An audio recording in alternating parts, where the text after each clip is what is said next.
At panibagong mga monster fish nga ang madadagdag nga sa ating monster fish tank. At laking gulat nga namin nang hinabol nga pala kami ng isang American Bully.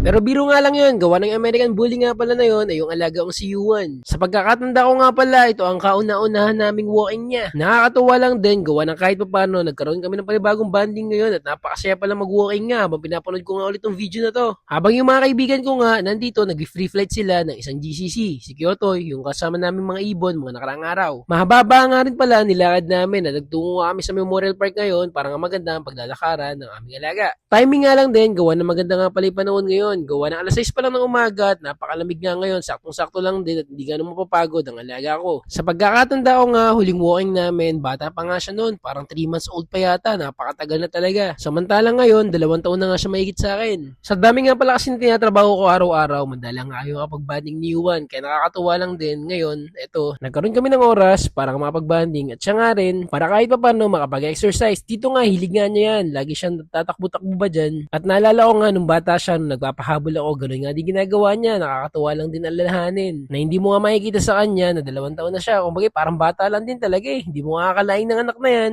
Oo, tama kayo na narinig. Ng anak na yan. Yuan lang pinangalan ko. Parang panlalaki. Pero hindi, babae yan. Yung Yuan kasi gusto ko kasing pangalan talaga yon. Sabi ko, kung magkakaanak nga ako, Yuan sa Agri ang papangalan ko. Kaso nga lang, dahil wala pa sa plano yun. Kaya dito na lang sa alagang aso muna, pinangalan ko. Sulit na sulit nga yung naging banding namin ngayong araw. At nung mga panahon nga na yan, na tinanggalan ko siya sa leash, dito nga, napunta siya sa dulo na yon, naglilibot-libot siya. Saka nga nakakatuwa niya, nung tinawag ko na nga lang bigla naman din siya lapit sa akin, tumatakbo nga at kumakaripas. Hindi pa nga rin nakakalimot si Yuan sa mga salita ko at sa mga tawag ko, saka sa mga kung ano man sabihin ko sa kanya, talaga sinusunod nga niya. Kapag kinakausap ko, pinagagalitan ko, pinagsasabihan ko, ako naman banding gawin namin, talaga nakikinig yan. Sa mga napapaisip ko, nung klaseng ang aso si Yuan, sa nga pala siyang American Bully. Sa pagkakaalam ko, classic type siya, pero sukatin ko nga ulit sa susunod para nga malaman kung ano talaga yung sukat niya para ma-base ko ano ang klase siyang American Bully. At dito naman lang, ipasalamat ko nga muli sa kaibigan ko na nagbigay sa akin nakaraan ng 7 bisher, gawa ng binigay nga pala tayo ngayon ng isang peacock bass. Isa nga pala itong freshwater cichlid na considered na rin na isang monster fish, gawa ng lumalaki nga pala ito na ng pagkalaki-laki. Kung familiar nga pala kayo sa Amazon River, dun nga pala native ang mga peacock bass. At sa pagkakaalam ko nga, kaya nga pala lumaki nito ng hanggang 12 hanggang 30 inches.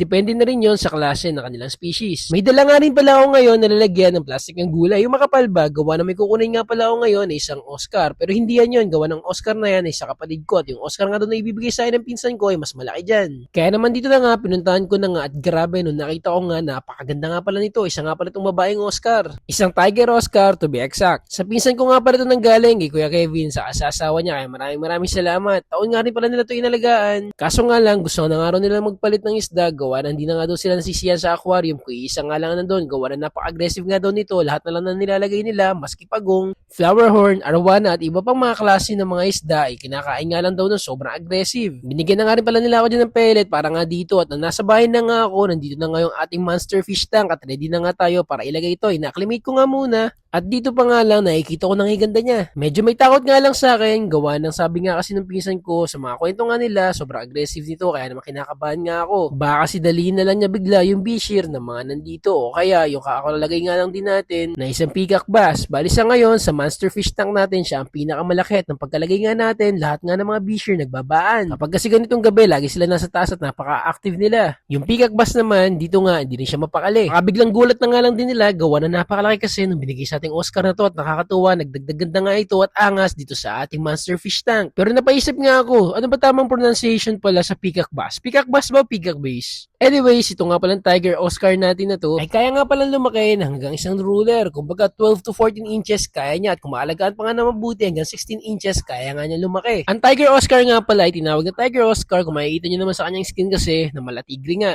At ang ganitong klase mga isda nga ay napakatatalino. Kinukumpara nga din sila minsan sa aso ng lupa, sila naman ang aso ng tubig. Sa katalinuhan taglay nito, gawa ng kaya nga nila makamemorize, makarecognize na kanilang mga owners. At dito, mukhang okay na nga ni sila ng mga bishir. Ito nga pala yung bishir natin dito. May takot lang din talaga na dala, gawa ng ito nga klase ng mga Tiger Oscar ay semi-aggressive. At laking gulat ko na nga lang yung danyos ko sa mga gapi ko na nilagay dito naubos. At ang kahuli-huliang gapi nga nahulihan ko sa akto na kinain nga pala ng pikak bass na to. Dito nga na-imagine ko na yung pagka-territorial at pagka-aggressive at pagkalala ng mga monster fish dito pag nilagyan na nga natin mga susunod ng mga isda na kanilang magiging diet at paniguradong pag-aagaw-agawan gaya nga ng mga feeders na to. Pero as expected, sabi ko nga baka hindi pa kainin yung mga feeders na ilalagay ko gawa ng kakalagay nga lang din natin ng Oscar sa kanang peacock bass na to. Sa ngayon nga, sinamahan ko muna ng dalawa pa, bali tatlo nga pala ang feeders na nandito para kung sakaling magutom man nga itong Tiger Oscar o iba pang mga isda natin na nandito, meron silang readily available na pwede nilang kainin. Nang sa ganung paraan nga, hindi sila magkasakitan ng mga kasama nila dito. Muli, sa kaibigan ko si Arlen, maraming salamat sa isda mga binigay mo at sa pinsan ko si Kuya Kevin, sa kasasawa niya, maraming salamat. At lalo na rin sa inyo na solid supporters natin. Maraming salamat sa pag-share ng video, panonood, pagre-react. Ay napakalaking tulong na nga po sa akin. O siya muli,